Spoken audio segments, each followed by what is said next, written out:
went to being an influence in school to even being the school head girl. I was you are the head head girl, yeah. Wow. I ran a school of like 600 girls. That time. At that time you were like maybe 15 or 14. And yeah, I became the school head girl at 14. When we did the traditional thing, the ritual.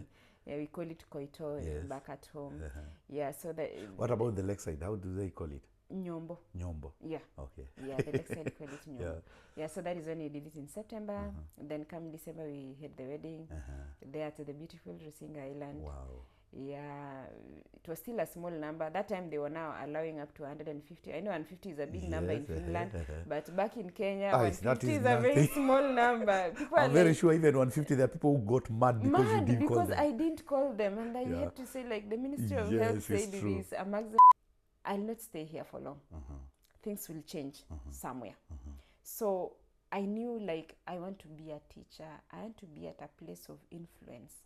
I may not be a teacher, but I want to be a decision maker somewhere where I can change people's way of view. I can change their negative thoughts to positive ones. Yes. And I knew I don't have to remain this way. I have to upgrade.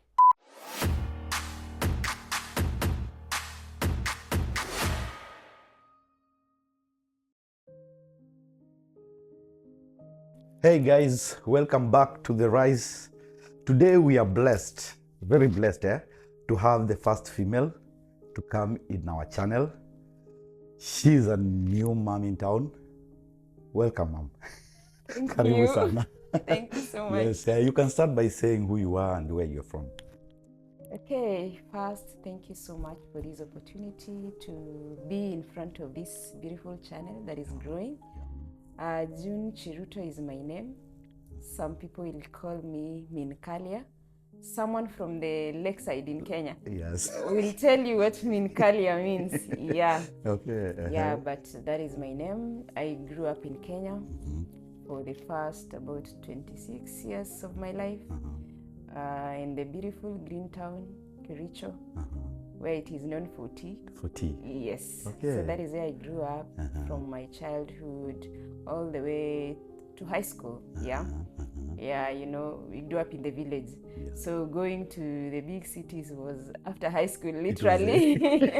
Yeah, so that was one of the goals of working hard. You have to work hard to move to Nairobi or Mombasa or Eldoret or Nakuru, the big cities we have back at home. Yeah, so that is where I grew up. I went to a polling station, a primary school, a very small one. We call it polling station. Yes. Where I did my primary exam during just the eve of post-election violence. The one for 2007, okay. Yes, that is when I finished my primary school. Yeah, then going to high school for us was very difficult because now we had the violence. Yes. So you got a good score, but you can't go to your school of selection because of violence. So we had to resort to whatever is around. So I went to a very local day school to start with. Of course, there were other couple of challenges, not only because of violence, but some other personal reasons. Yes. Yeah, I can say that was one of those tough tough moments so far in my life. Then can you say this the school which school was that, if you don't mind? The primary school. The high school that you went. Taita Towet. It was in Kericho. Yeah, it is in Kericho, Kipkelion West constituency, the current Kipkelion West. That time it was Kipkelion constituency. We didn't have the new constitution. This, the counties and everything. We didn't have them. So it is called Taita Towet, where I went there as a Form 1. It is named after, I think, the first Minister of Education in Kenya post-independence, Dr. Towet. Dr. Towet, So it's named after him. I think he was one of the co-founders. Yeah, so I went to Taita Towet for Form 1. I can say I was a good performer. I was good in books. Okay, I'm still good. You have to say like that. Yes, I'm still good. Yeah, numbers don't scare me. Anything academia don't scare me. Yeah, so I did well. I think we used to have like more than 100 students And we could be there for top 10, top 20 there. So by then when you were in the secondary school, did you have like an idea of what you wanted to be, or for you just wanted to finish school that time? No, starting, especially being in Form 1, what I wanted was just to finish high school, get a good score. And go to Nairobi. Get to Nairobi, get a good career. Yes. And get out of the village life. Yes. Yeah, you see, like people are struggling, especially now, given that I was I was a day scholar, going and coming back. Yes. Remember when there is when it's raining and you're walking to school at 5 a.m. Wow. Because the latest time to be in school was 6:15, and the distance from home to school was about 35 minutes. 35 minutes. And it's not tarmacked; it's muddy. It's a muddy road. Wow. So you are walking with the gumboots. And then it's 5 a.m. Remember, I'm a very small girl. Yes, that's what I wanted to ask. Like, you are 5 a.m. It's dark. It's dark back at home. How did you guys used to go like so group? We had a pool. We meet somewhere. Like it was about 15 or 10 minutes walk from my home, which is actually my grandma's home. Yes. For me, I grew up with my grandmother. Okay. I think I missed that part. Wow. I grew up with my grandma. So we used to meet somewhere in the church. We go up to date. So that 5 a.m. my mom's sister used to wake up to take me there. She used to sacrifice every day her sleep. So she will wake up with me at 4. I'm preparing. She's preparing tea for me. For you. Yeah. Wow. And then she walks me to that place. We meet there at 5:30, so that we beat the time. Because if you are late, you'll be caned. Remember, we used to have cane. We used to be caned so much. Yeah. So we used to meet there, and then now we go there as a pool. So that went on for like 1 year. That first year. Then going to the second year of high school, we call it Form 2. My grandma was like, you did well, I think you can now move to another school. And then my parents now got another school. Yes. And then I moved to a school called Londiani Girls. Londiani Girls Academy. It has now been renamed to Sacred Hill Girls High School. Okay, so it is in Londiani, which is still in Kericho County. Yes. Yeah, where I stayed there from 2009 to 2011. Okay. Then I finished my high school. Fortunate enough, I did well. Okay. And then got called to join university. We used to call it Joint Admissions Board. Can you explain to me, like, in Kenya, when you finish like Form 4? Yeah. Do you choose where you want to go, or there is a place when you're in Form 4 you have to choose like university, if you want to go this university or this other one? Actually, when you're in Form 4, that is when you start selection process for university. You actually fill the forms while you're still when you're now a candidate. Yes, you fill those applications. So you put your universities there and your courses there. So you know, some of those courses even you don't know the outcome, how it will be. We just had this default: I want to be a doctor, I want to be an engineer, and to be a nurse, stuff like that. So for me, I wanted to be a nurse. A nurse. So even the subjects that you took, it was either being a nurse or being an engineer. Okay. I was that person of sciences. Yeah, it's either science or math. Yeah, those are my things. I really love numbers. Okay. I really love numbers, up to date. So we did that. Then after high school, when you get the results, they now give you something called revision. Revision. Now, whatever you applied when you're still in school, you now have to review if you met the criteria. If your points, the score that you got from the national exam for high school meets the criteria of your courses. If it doesn't meet, that is why they call it revision, you put other courses, or you select other universities that will accept that course with your score. With your score, okay, yes. Okay. So that is what they do it. So when I got the results, unfortunately I couldn't qualify for nursing because I think nursing needed an aggregate of about 43 point something. I had 42 point something.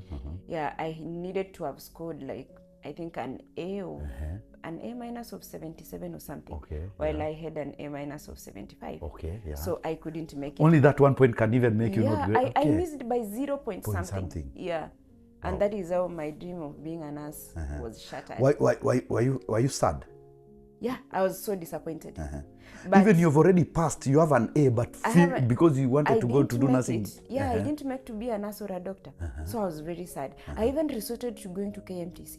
Wow. Yeah, I didn't want to go to the university. I wanted to go to the Kenya Medical Training College because that one I knew I could qualify. I have a new minus, I'll qualify. Yeah. But then my auntie discouraged me and told me, I mean, you're good in numbers. You can do something. Yes. That is still numbers, but now in business or something, since you did well in math and business. So my second option was to do a BCom. I can say ladies in my family are very good in numbers as well. Okay, yeah. Most of my aunties, they're even in the banking sector. Wow. Even if I mention like 3 or 4 of my aunties, I'll just be ticking one bank at a go. Our Kenyan banks. Yes. And they all did BCom. Yeah, so she was like, why don't you try BCom? Like your aunt at Cooperative, like your aunt at Mayfair Bank. Yeah, then I was like, oh yeah, I can try. So during that revision, I did the BCom thing and I got an offer. Wow. So I joined the Cooperative University of Kenya, which is where was it located? Where? Located in Karen, Nairobi, the posh area. Okay. So I lived in Karen for 4 years. That's nice. We used to have our current president as our neighbor. Yeah, just next to school. Yeah, so I went to the Cooperative University in 2012. That time now we had moved to before that, just a year before, people used to wait for 1.5 years before going to the university. You were the pioneers of going immediately after, about 8 months after high school. You start university. So August 2012 I started my university life. I was under 18. Under 18, and you said, yes. Wow. How was it? Just take me now. The first time, like, you're going to the university, like, you were 17 that time? No, I was 16, turning 17. Were you that bright? How did you finish that fast then?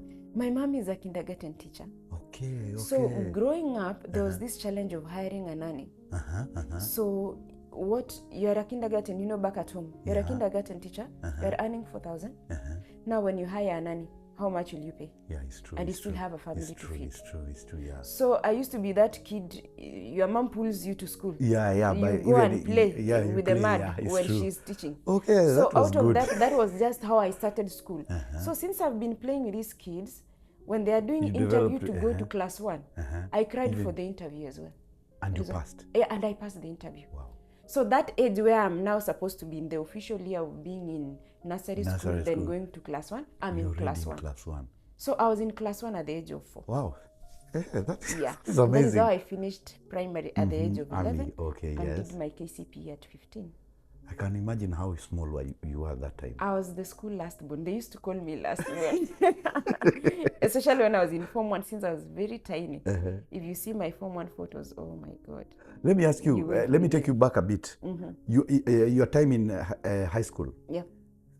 That time we had these bullies, like bullying and everything. I don't know, for the side of a man, me, I know how the schools were.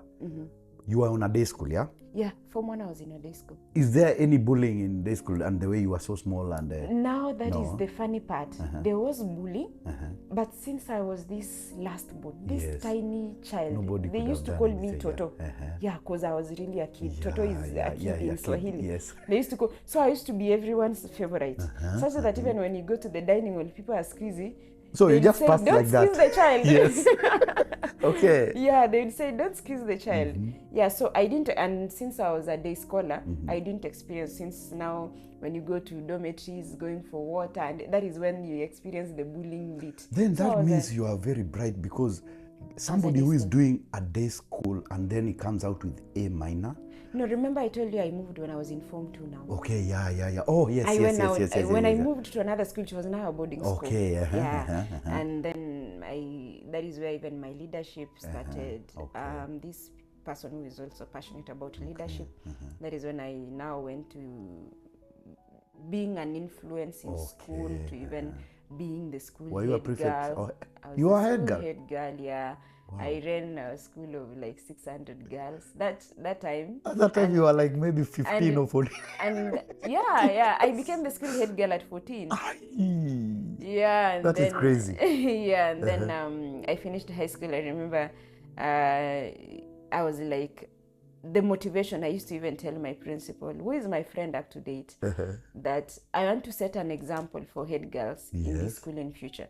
Remember, we had that thing when results come out and the first thing you check is the prefects. Yes. And then you're like, this one failed because she used to bully us too much. So I used to tell I told the principal, I want to set an example for the future leadership of the students. And true to my word, I did. So that is where my leadership skills kind of came out from there, and it is still there up to date. I run a number of organizations.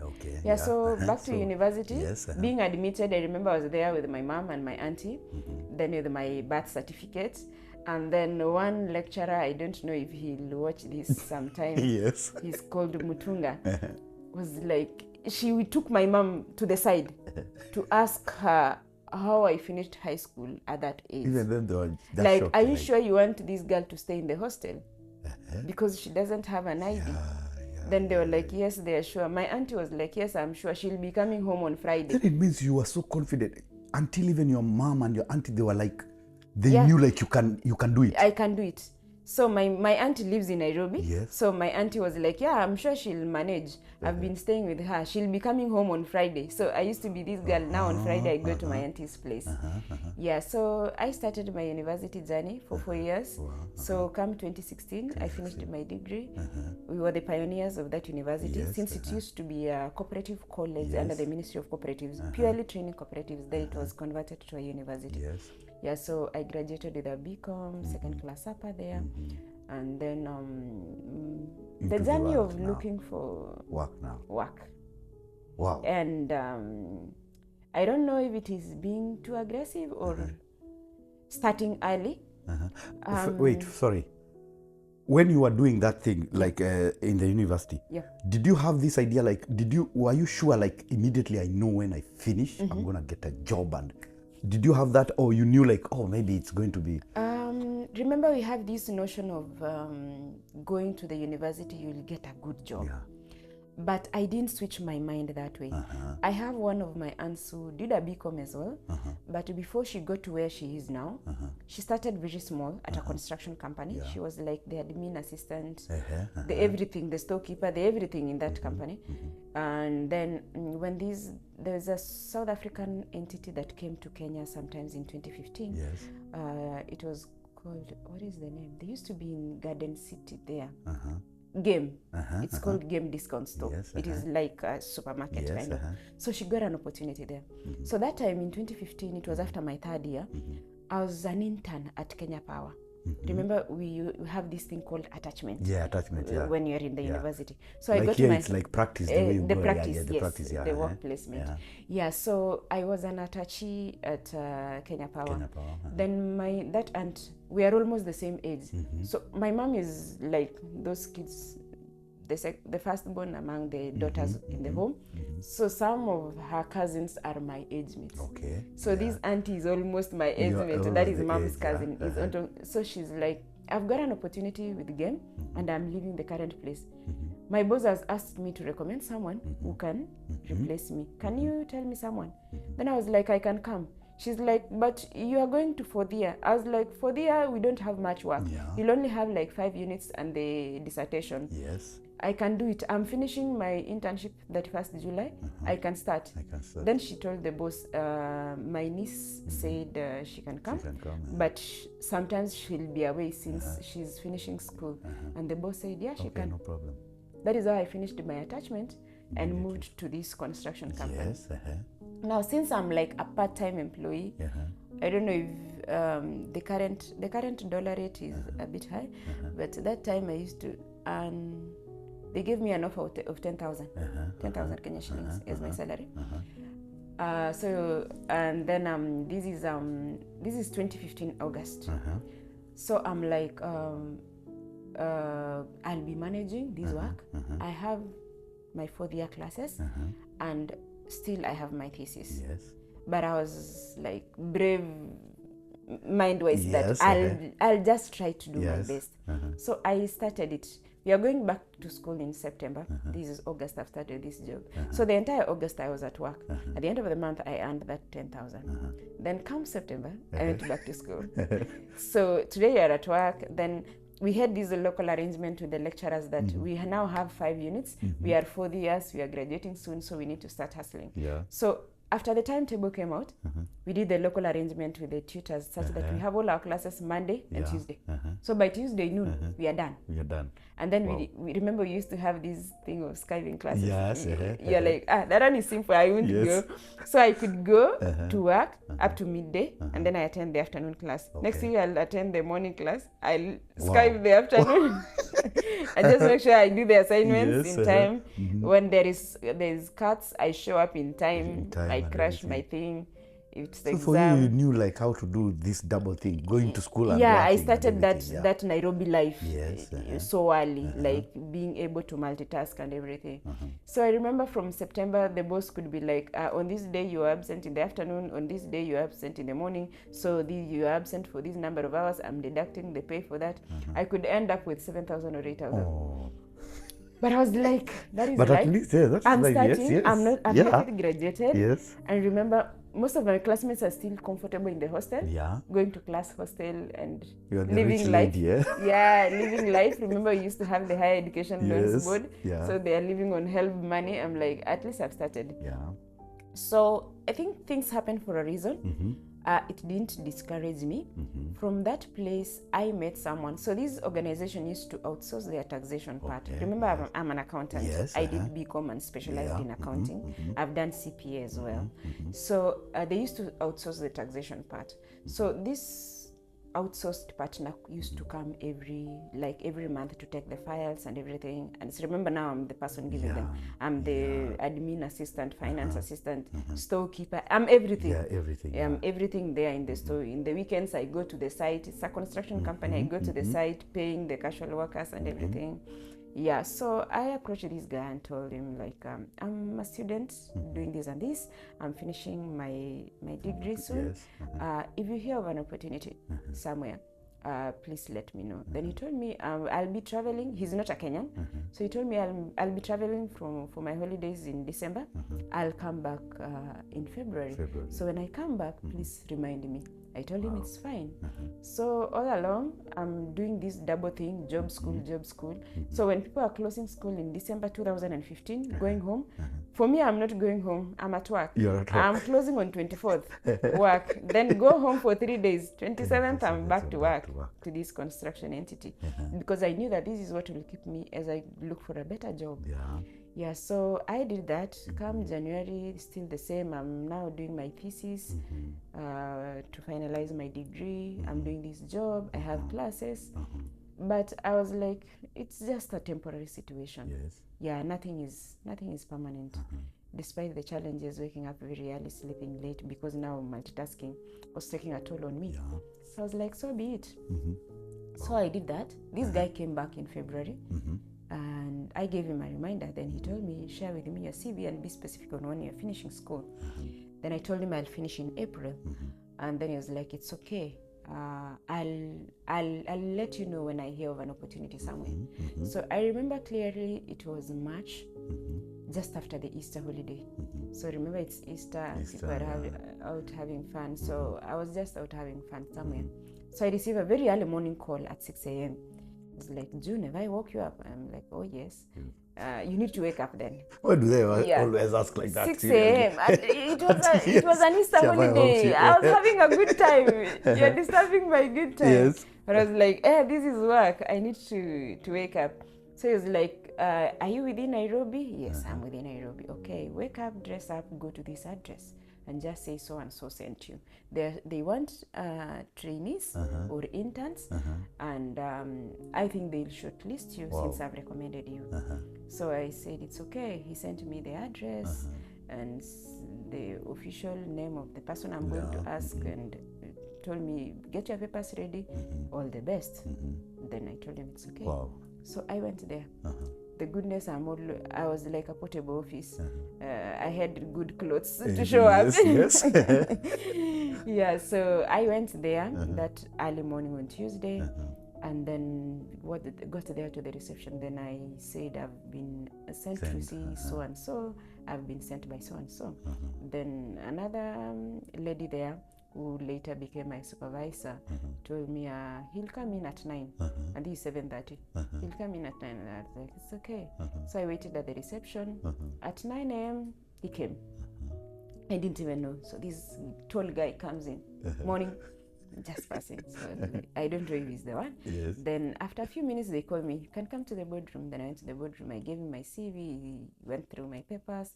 Then he's like, we want 3 trainees at the moment, people fresh from school. Yes. And someone will come interview you now. So he did something brief like an interview. Yes. I think he was contented. Yes. But he just wanted to make sure. Yes. To follow like the procedure. The you procedure. See. Yes. And then also the people who will be directly supervising me to have a touch of what to expect from me. Yeah, so I stayed there after he left with my papers. So then other 2 ladies came after like a few minutes. So they did like another interview, blah, blah. Then they were like, so when are you finishing school? I told them I'm finishing on 22nd. That is my last exam. Then he was like, so can you be coming between now and 22nd, like to have a feel of what it is, like kind of training, just in your free time. It's not like part of your employment, like you've started work, no. Just do it. Then I was like, I may not make it, but that last week, since I have 2 exams only in that last week, I'll come. Then he was like, actually our busy period starts from 26th or 27th because of payroll. It's an accounting and audit firm. Our busy period starts from there. I think you can start working from there. But if you get time in between, we won't restrict you. Just come, have a feel of how it works, because it's a very intensive environment. And audit firm is not a joke, and accounting firm is not a joke. So they were like, come and have a feel. Then the next day, I happened to be free. I was not going to the site. Everything was okay at the store. Then in school, you no longer have classes because we are preparing for the final exam. So I was free. Then I went to that place. Then I don't know. I can't actually explain how things happen. Sometimes I just ask myself that question. How did it go? How did this happen? But that boss, who is the director of the company, came and told me, June, how are you? I'm like, I'm fine. You see, I'm scared. Like, I've been told this is the owner of the company. As I told you yesterday, we are looking for 3 people. I have 1 more. So there is 1 more position. If there is someone you are graduating with and you wish to recommend, you can. Wow. That is how I called my best friend, my roommate. Just like that? Yes. And she came for the interview and she was offered the job. Wow. Yes. Who is actually my BFF to date. We are those people who were kept together in the same hostel first day in the university, and our friendship has grown for like 13 years now. That is how that girl came. She was offered and we started work. Wow. So we finished the exam on 22nd. Remember, I'm still working at the construction company. These days, so how did you used to do that? They know that I always have classes on this day. So remember, we no longer have classes. We are preparing for exam. So instead of going to school, I'm now going to this new job. The new job, okay. Like to have some training. Yeah, some training. Because they know I've gone to school. Then the time I'm supposed to go there, I still go there. Because they had my exam timetable. Whenever you used to have exams, I could share with them. You are so bright. I don't think... That April was so intense. So I finished my exam on 22nd. Then I just told them, after the exam, I'll be leaving. I need to get something better. Now I'll be done with my degree and I wish to do something else. I want to engage myself in something else. These people have been so kind to me. I've been going to school, back and everything. And they've never like complained. Of course, you never miss 1, 2 issues here and there. But they were so good. Like, I really appreciate. That was those humble beginnings of my career. I remember finishing my exam on Friday, 22nd. I think it was on a Friday. I'm not sure. Can confirm April 22nd of 2016. And then on Saturday, I was going to that job as my last day. They paid me my full salary for the first time since September August last year. Oh, you didn't they come didn't here. count the days. Oh, you didn't count this day. They gave me my full pay on 23rd. And they're like, all the best. We are glad you finished school. All the best in your endeavors. And if you ever pass by, come and say hello. Wow. And maybe I can tell you, it was an Asian company. It was in an Indian company. Okay, yes. And we had that very close relationship. Wow. That entity, I can say it was a humble beginning, but I got to meet very big people. Remember, we used to have clients from whatever class. I met CEOs. I met top lawyers in Nairobi. I met very prominent people who are the who and who. I think even that's in the what country. Made you even now become so confident. I remember, sorry to mention this, but I remember meeting the son of Fred Ngatia, the famous lawyer. Yes. Went to his home for renovation. And then the way he was talking, and I could just see, and I'm like, oh, this can happen. Then one day we have this bread company called Festive. So we were doing construction work at their home. It's owned by two brothers, and I was like, okay, so I can meet such people doing such a job. Yes. Never ignore anything. Yes, that was, if I can say my takeaway lesson from that job, it was a very small job. I could get like transport and food only. I couldn't pay rent with that money. But the people I met there gave me a different level of experience. I viewed life, entrepreneurial aspect from a very different perspective, because we are dealing with business people. I just learned that no matter where you are, just be calm there. You don't know the lessons you are going to pick up from there. I graduated from there and started this audit life and accounting. So I started this entity just 5 days after school. 5 days after school? Yeah. Finished exam on 22nd. Now I'm starting this trainee thing in this audit and accounting on 27th. Did you have your... Because now the way you're telling me, after school you started working, have you ever enjoyed life like without even going to do something, like the way we use, like us when we finished? From 4, then we had like 1 year, we are relaxing, you're going to do packaging. You went straight to the work. I think after high school is when I did this computer packages thing and just chilled. Remember, I couldn't be employed. I was under 18. Yes. Oh, so I couldn't be employed. And maybe something that I've skipped. When I was at the university, remember we have these long holidays. Yes. I used to be a teacher in the village now. Teaching in the village? I was a high school teacher. In fact, most people know that I'm a teacher by profession. Yeah, so I used to teach in a high school there. I used to teach math, I used to teach business and biology. And I remember having some teachers going on a break, maternity break, and you're like, June, you just came from school. You're still fresh. You can do these set books. So you used to sit in the staff room with yes. the teachers? You're the teacher on duty. And remember, you are the same age as these students. Yes, because I'm 17. Yeah, you're 17. And I'm their teacher. Oh. Yeah, I'm 18. 2014, I was 18. That is when I got my ID. And you are their teacher. And you're like, oh, really? So, but it used to be fun because they could see themselves in me. In you, yes. And they used to interact so freely with me to the extent they used to hear remedial classes, they get scared. But to the point that we had remedial classes on Saturdays, they come on their own. You made it fun, at least they felt. It was fun for them. They could come like voluntarily. They even like pay for that weekend since we are not supposed to work on weekend. So remember, remedial classes are paid for. So they used to pay voluntarily. Nobody is coercing them. To teach them on Saturdays. So I think they used to see a reflection of themselves in me. So I taught for 9 months. And that is also where my passion to impact other people's lives grew. And we shall talk about it later. Yes. So I started this audit thing in 2016 now. I stayed for like 4 months. And the boss was like, you're good. So it became like a regular job. A permanent job. I did it 2016, 2017, 2018. Wow. During this thing, remember now I'm discovering what is so good about my career, what I don't like. Remember there is pros and cons in everything. So that is when I discovered that taxation, for me, I don't like something that is static. You know, like doing accounting rules are always the same. Be it I'm in Finland, I'm in Kenya, I'm wherever I am, accounting rules will always be the same.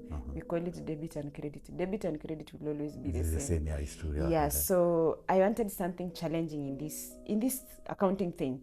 So I realized there is the tax aspect. And tax is so dynamic. Every year the policies change.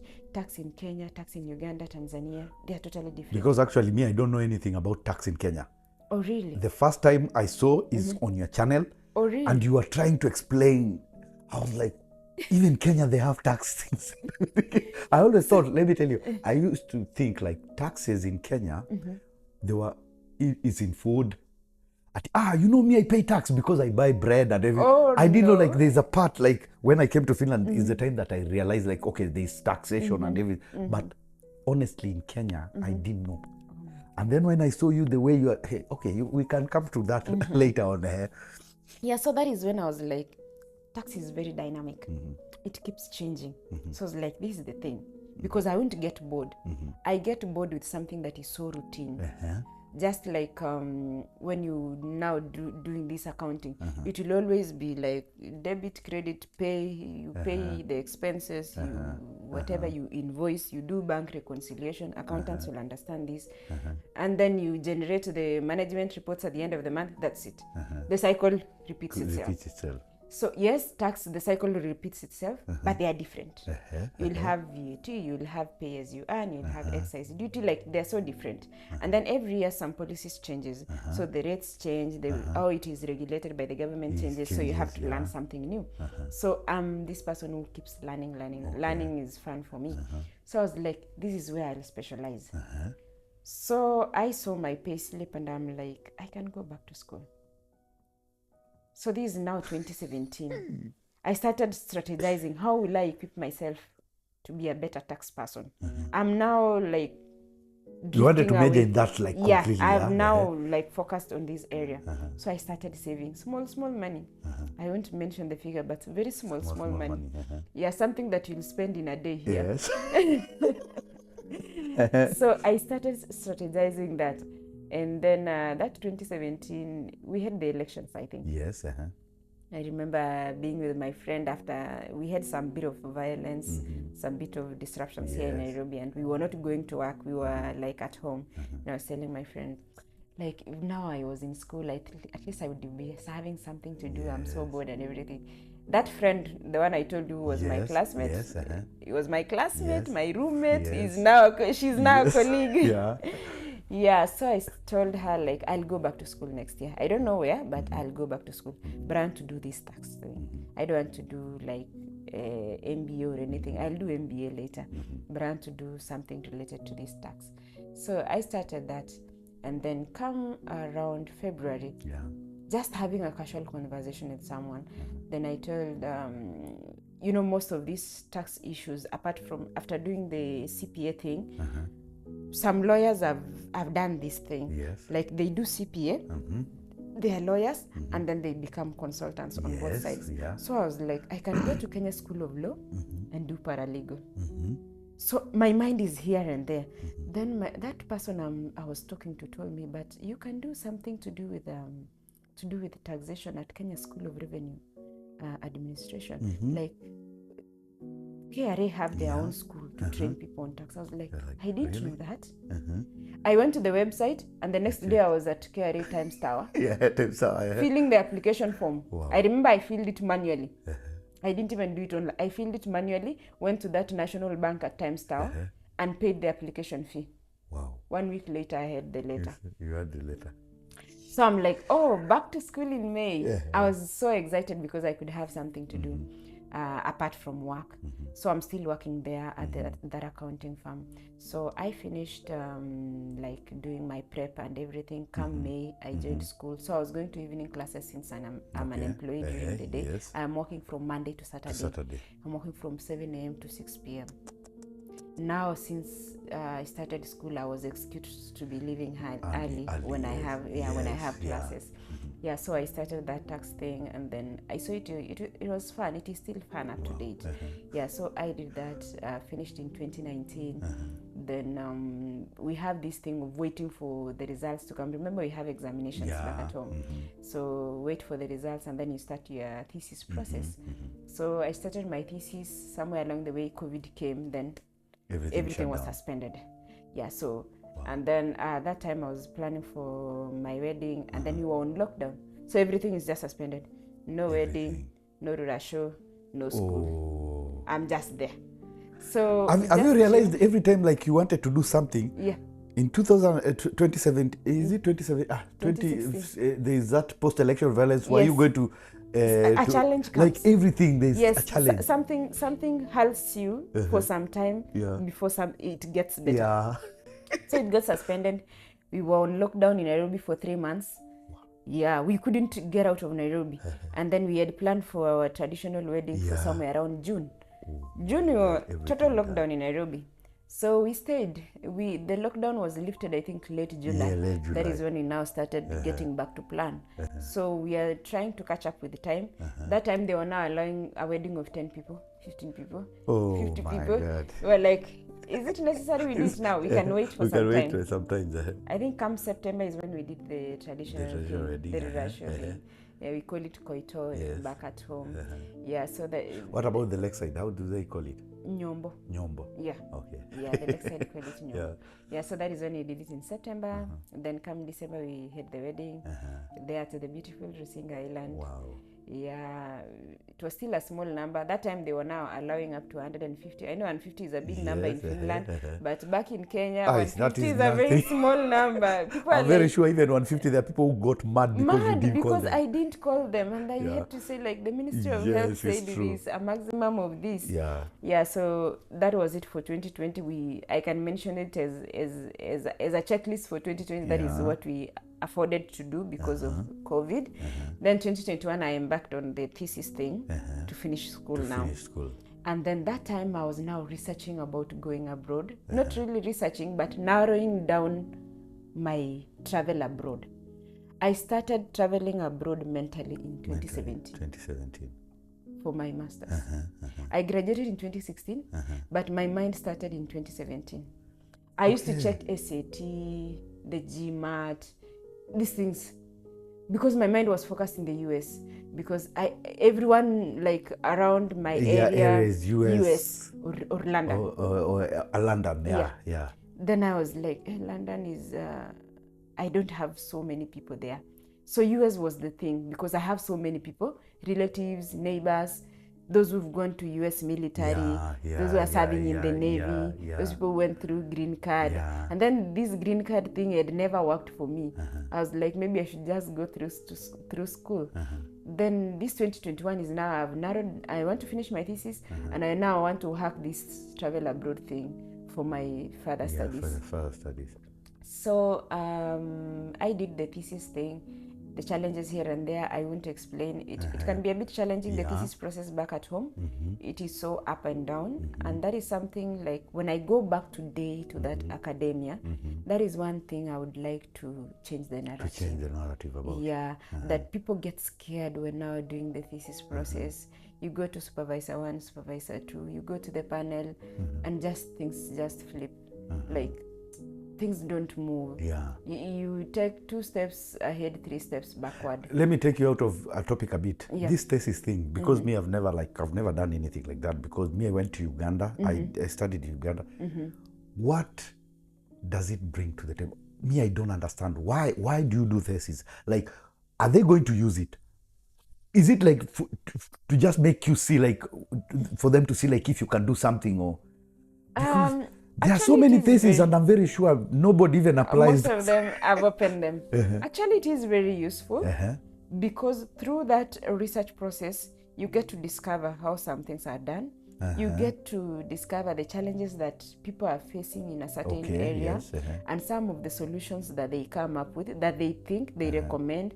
And you see, when you take this problems and these solutions to the policy makers, we can make better decisions as leaders. Yes. Especially in the law-making side, those people making policies at the parliament, those committees here and there.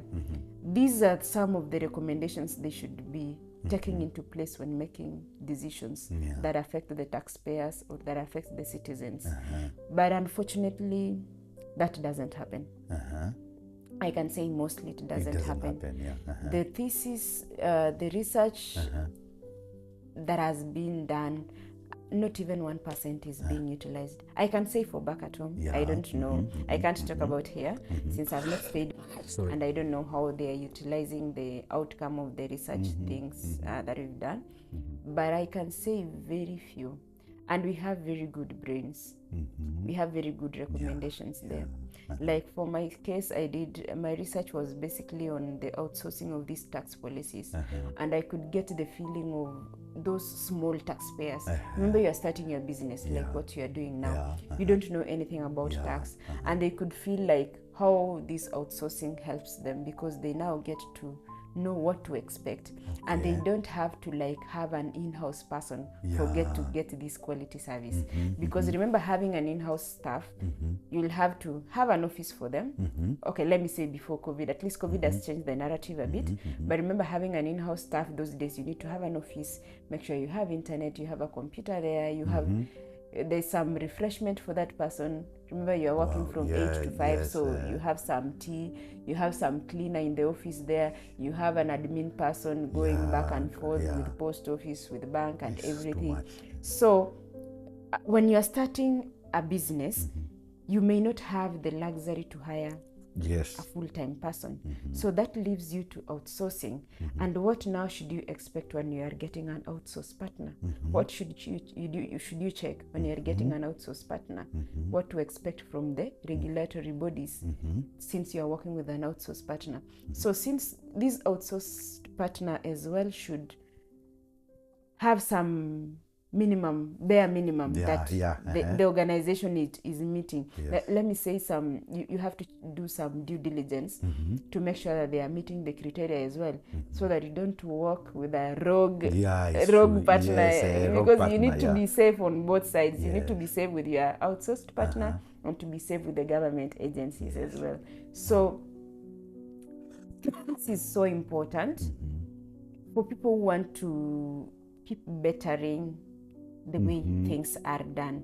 But if you just want to learn how things have been, it's more of history, then research is not for you. It's not for you. If you are learning more of historical stuff, research is not for you. Like it's not like you want to discover something new. No, you are learning things which have already happened.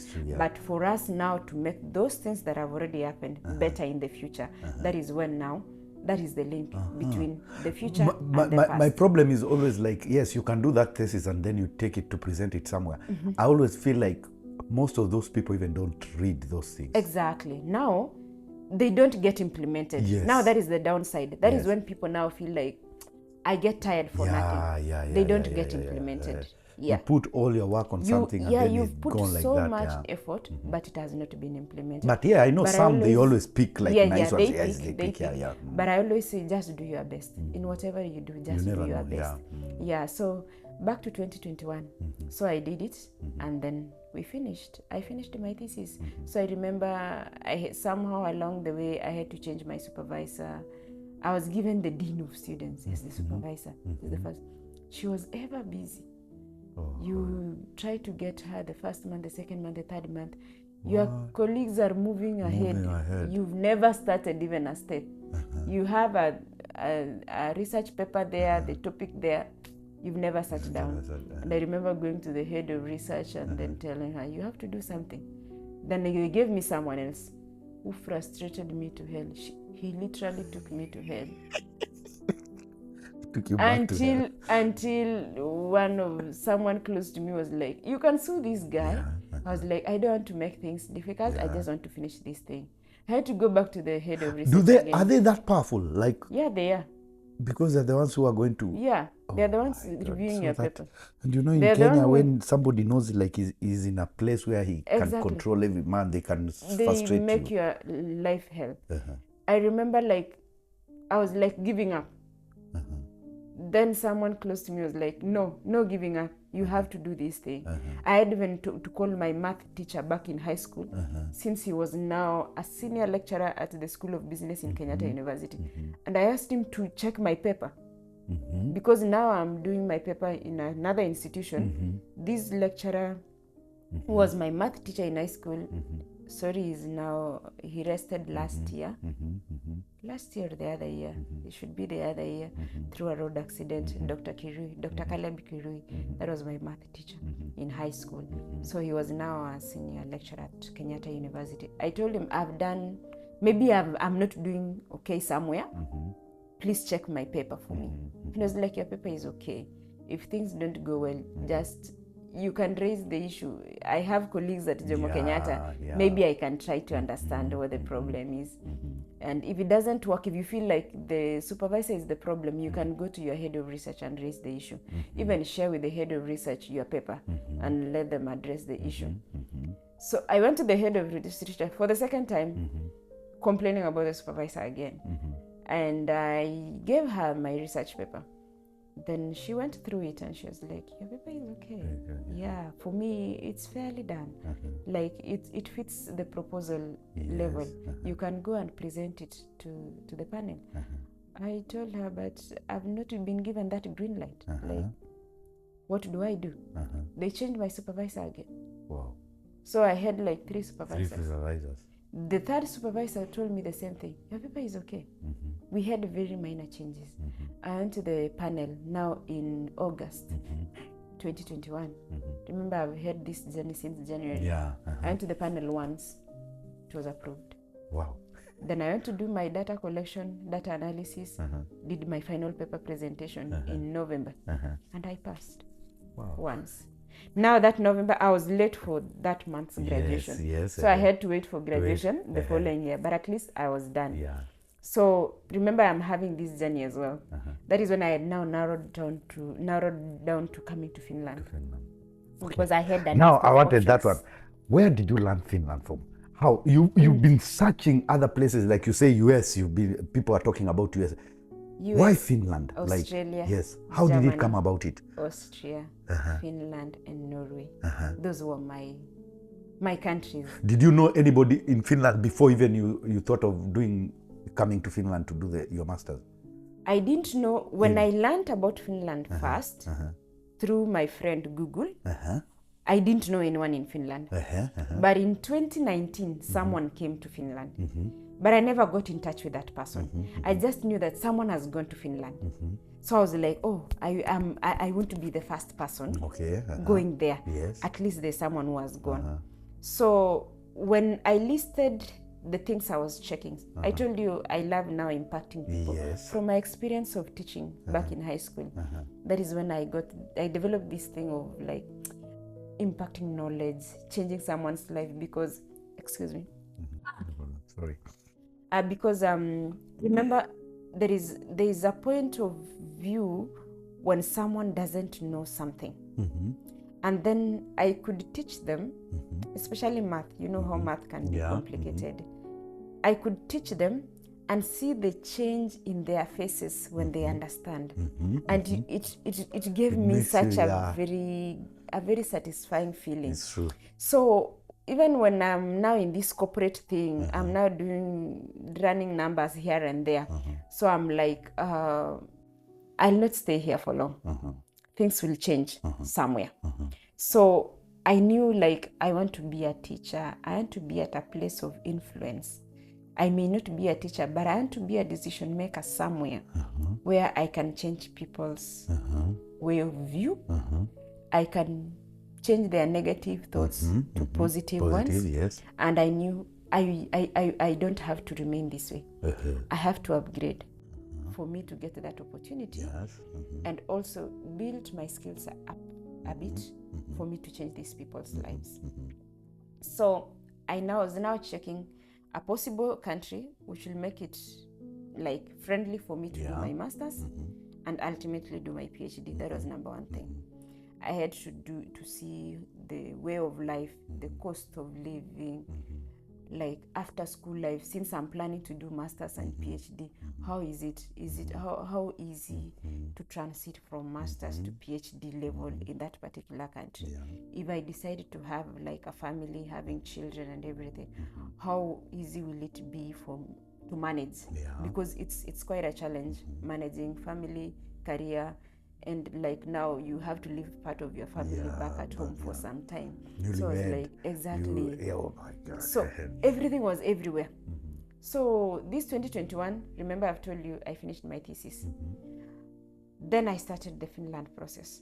I did the first application in, is it September? September, yes. We have that open application. Yes. So by June, we had already narrowed down to Finland as number one. Because we could see like the possibility of finishing masters and then doing PhD. Okay, yes. It was very, very possible. It won't be a very difficult process. So I remember I had Finland as number one. And then now I had this thing of, if Finland doesn't work, we go to the second option.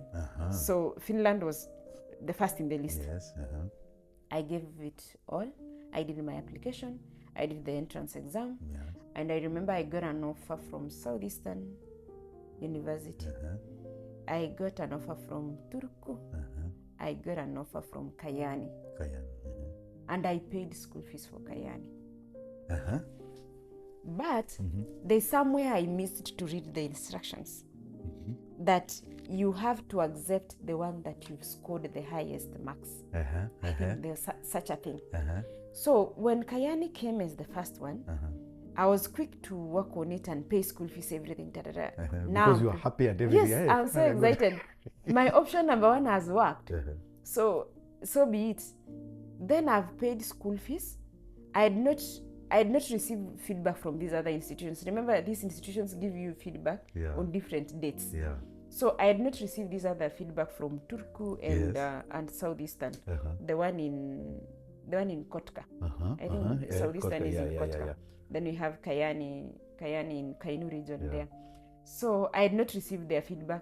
So I just worked with the first offer that I've got, which was Kayani. I've paid school fees. Then I'm now working to apply for residence permit. 1 week down the line, I'm getting a regret that unfortunately we have to refund your money because you have to work with the one that you scored the highest. And the rules have changed, I don't know, but I remember the body of that email. Now is when I'm going to study info and seeing that I scored higher in Southeastern entrance exam compared to Kayani. So Kayani are refunding me the money so that I can pay Southeastern. Wow. The money came like today, and tomorrow is the deadline for paying school fees at Southeastern. And remember, like international transfer will take 3 days. So I was late. So I gave up. That is bad. I gave up, and I remember one of my grandfathers. Why did it take it too long for them to tell you, like? I don't know. Remember the September application is always very tight. Yeah. Even the decision making, and the school is starting in January. It's true, Things move so fast. I remember I got tired. And remember, it was COVID time. People are now like getting back to life. Things are moving. I'm happy that this is now working and everything. I just got tired. I really got tired. Wow. But I was like, it's okay. We'll give it a try again. So I didn't move to my number 2. But I was like, the next application is coming in January. I know. Are you telling me after that still you had that courage to wait again? Yes, I'm still going to this Finland. Because remember, I didn't get rejected. Yeah, you didn't get rejected. I got the offer, but there was a mishap in understanding the terms and conditions. Yes. There's somewhere I didn't read the terms and conditions properly. So I was like, I'll retry again in January. If it does, since I now know what to do during entrance exam and everything, if it doesn't work, is when I'll move to number 2, which is Norway. My number 2 was Norway, I think, or Germany, either of those 2 countries. So I now prepped for January. All this while I've just been, my finances are like ticking the box. Remember, I'm working. I moved from the accounting firm. I was now working for an international company. for an IT company. It is actually based in Mauritius, but they had an office in Kenya, which was like the main operations. But it was not satisfactory to me, like whatever service I was offering versus the compensation. The compensation, what you to they get, were not syncing. They were not syncing together. So somehow I just had to move. Like my mind was already, I have to change. Yeah, so I'm like, let me just continue. My finances are taking the box. And I'll wait for January, no problem. If it backfires, then we'll know. Now I'm very cautious on the reading the terms and conditions. Remember, we have no excitement. You just now check everything. We have this joke, like some of the most, sorry to say this, but we have this joke in Kenya that there is no one who feels useless as the person writing the terms and conditions, because most people don't read that thing.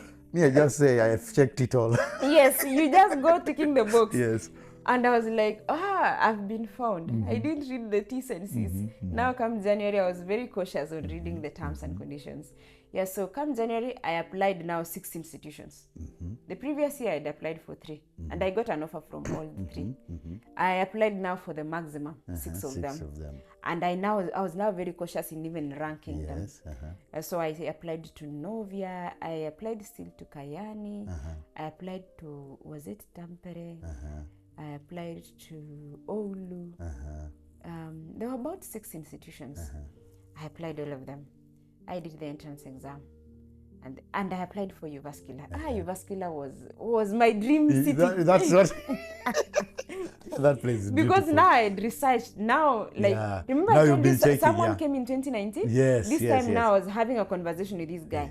What cities are good in Finland? It's like you can live in Tampere, you can live in Turku, Uvascular, and Helsinki. So I was like, now I have an idea. You have an idea. It's like, and for you who is planning to do up to PhD, you can also go to Oulu. University of Oulu is very good, especially for PhD. I was like, it's okay. Let me give it a shot. So my mind, I was now praying for 2 universities, Novia and Uvascular.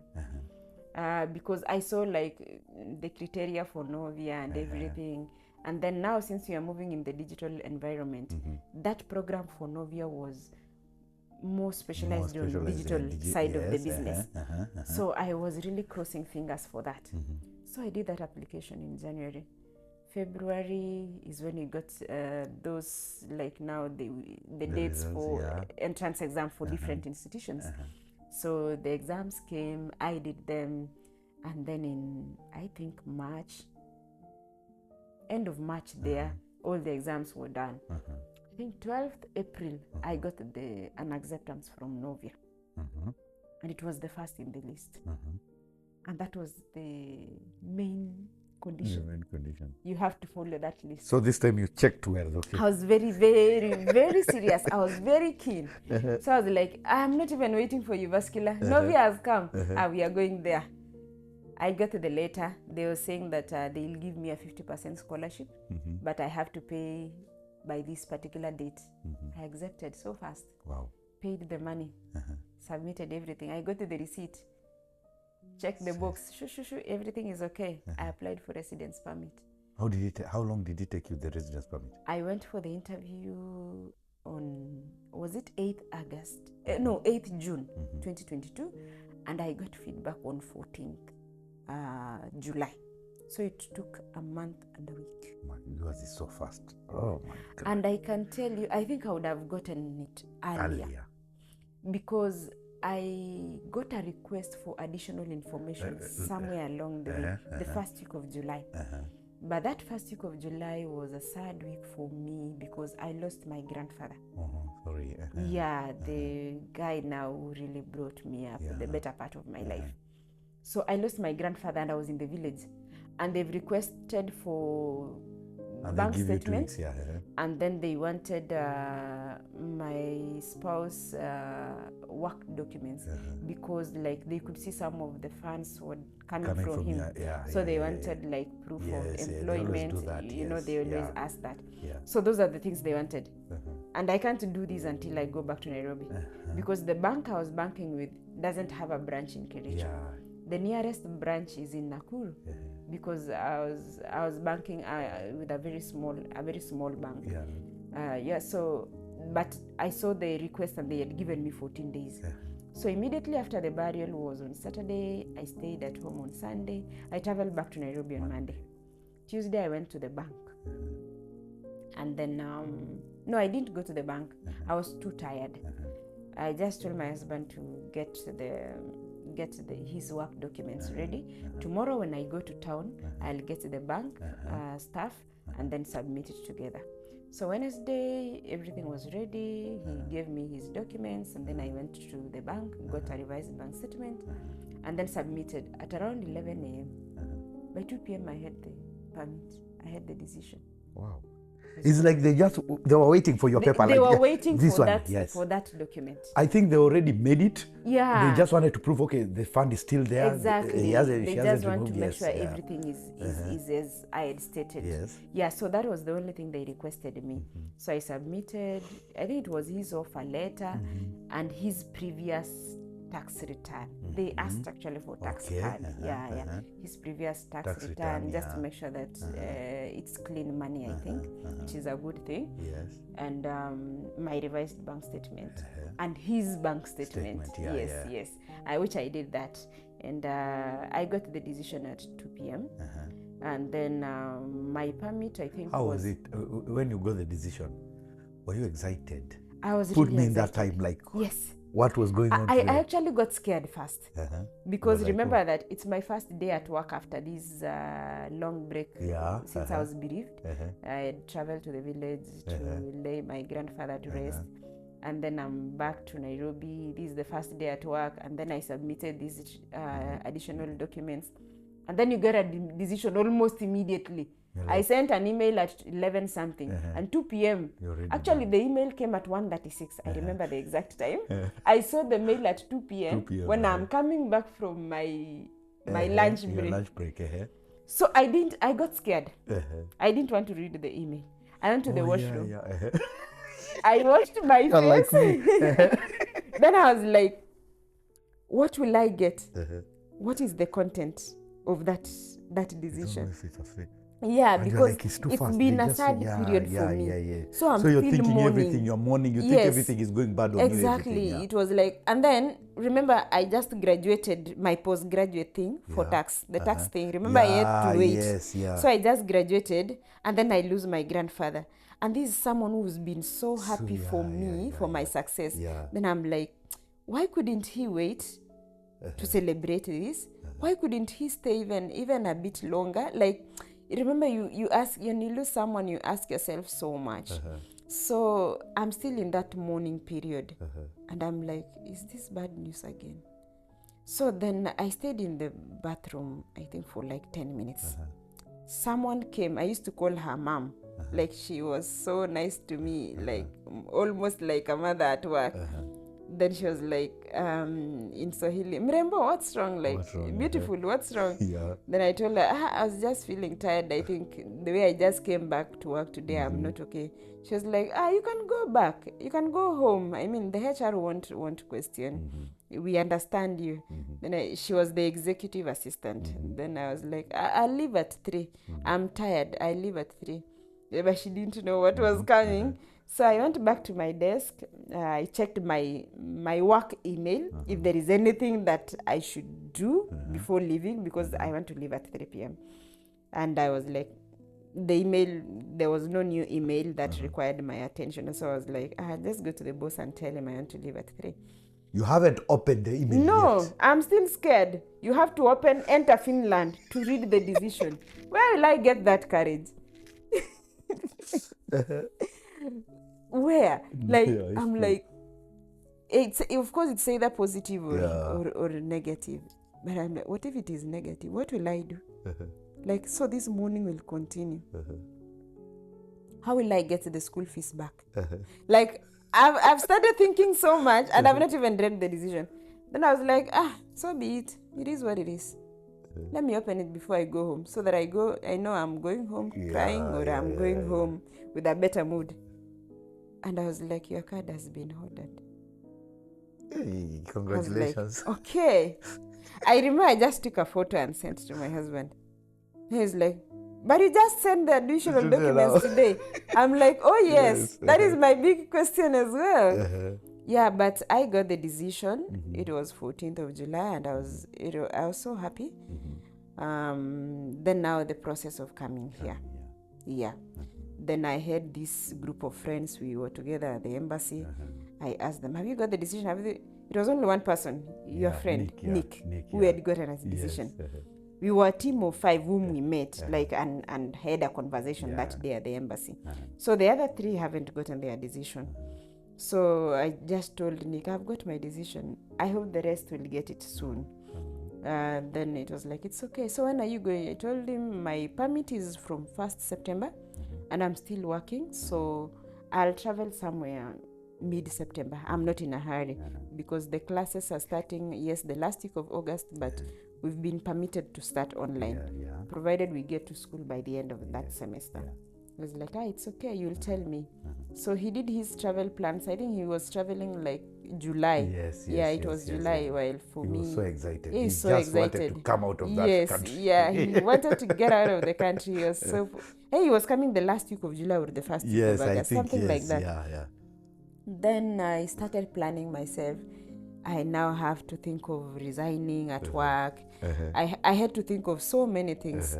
There was resigning at work. I have to prepare to start class. I have to book an air ticket and everything. Then I don't know what happened.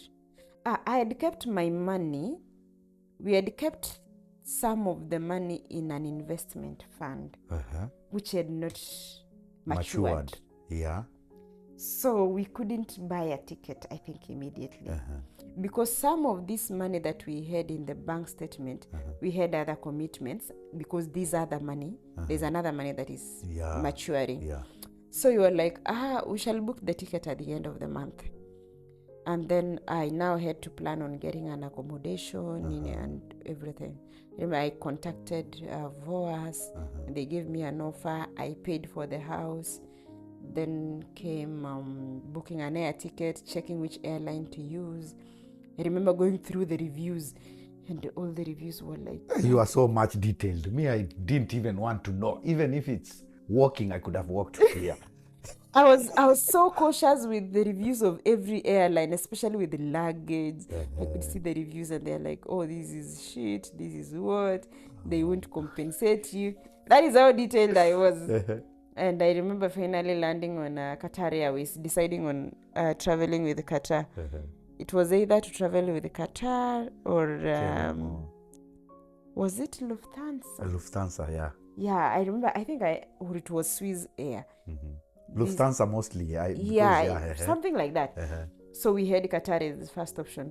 So they have an office there at Riverside. Then I was like, I'll go to that office. Then I think that week when I'm going next week, the third person out of that team of 5 got the feedback. Now that is the person I came with to Finland, who is a friend up to date, is actually like a brother to me. So he got a decision. It was positive as well. Wow. He's a student at Metropolia. He's doing IT. So I was like, so can we book a ticket together? Can we travel on the same day? He was like, I'm coming to Nairobi to pick the card.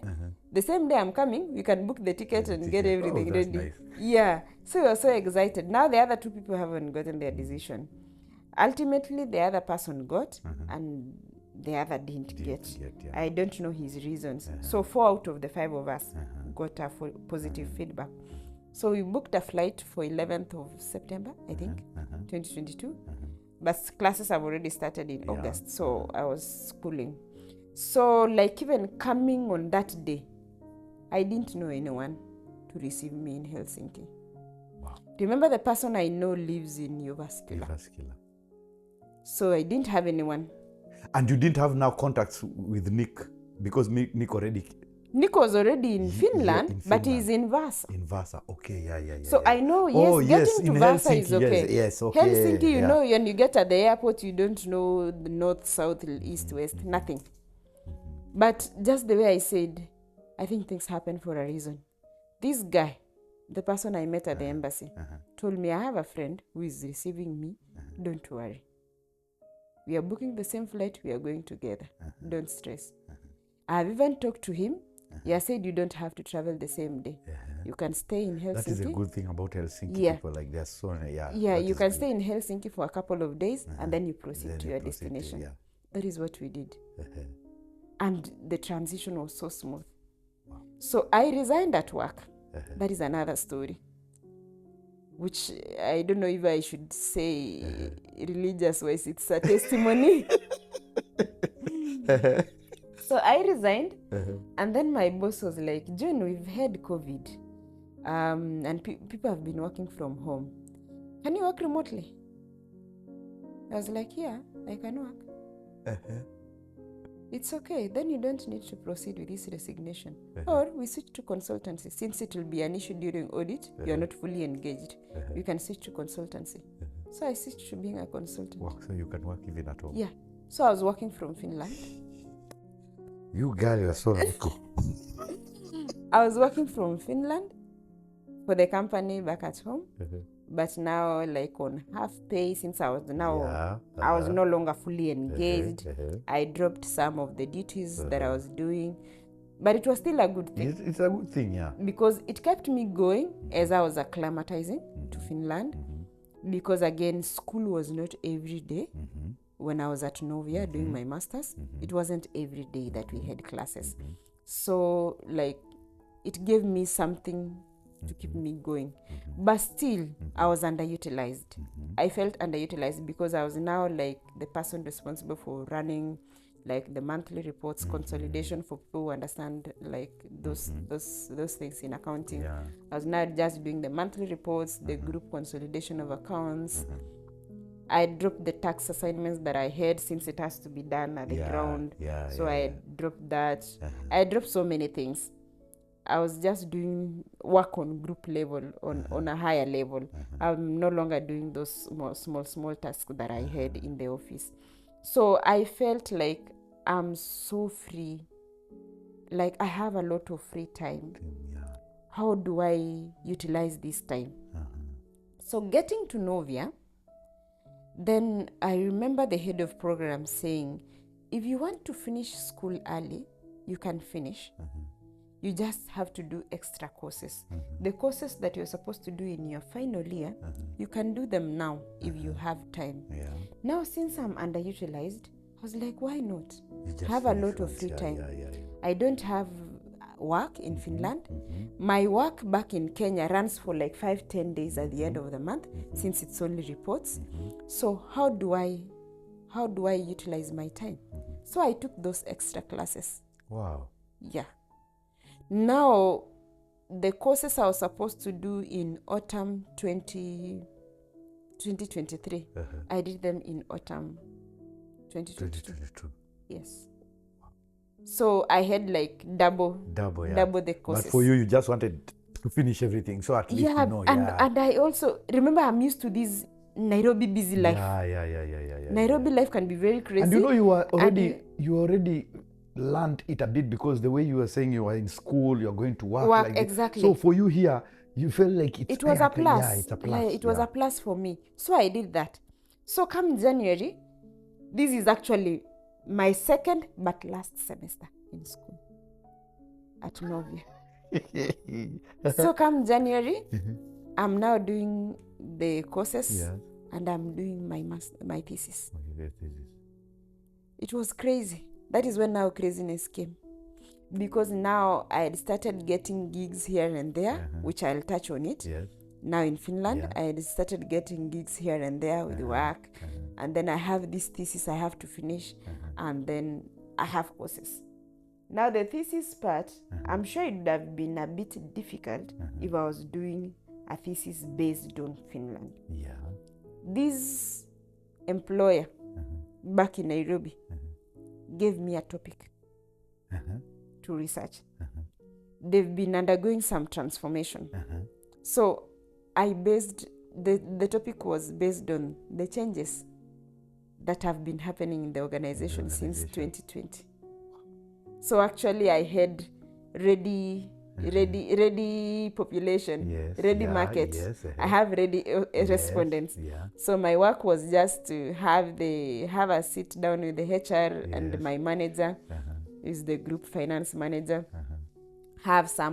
formulate some of the research questions, and of course add my own from my own point of view, and then share it with the employees, and then do data analysis and just present. So everything went just like that. So my thesis process became easy. And now the bright side, remember back at home when I was doing my thesis for my postgraduate in tax, I had an issue with my supervisors. Like, you are changed, this one is not responding. Now that is the opposite in Finland. It is your supervisor pushing you to finish. Wow. The supervisor will, they're always available for you. Yeah. And that is one thing I'll praise about the education system on a higher level here. They're the ones pushing you. The head of program was always available.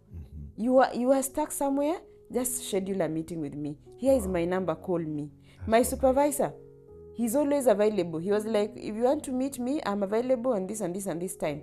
Just schedule a Teams call there. So for you came it. I was like, this is a walkover. Since I had done thesis the hard way, this was now a very easy process for me.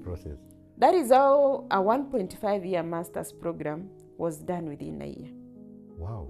Yeah. I was supposed to finish in December 2023, but I graduated in June. In June 2023. Wow. Yes. That is nice. Now I finished school, and then I was like, I now have to plan for the next step. So we take a small break. Yeah. But I want, when you come back, now I want you now to talk about your life in Finland as general. Yes. The difficulties you've seen. That is very essential. Yes. We just take a 5 minutes break only. Okay. Okay.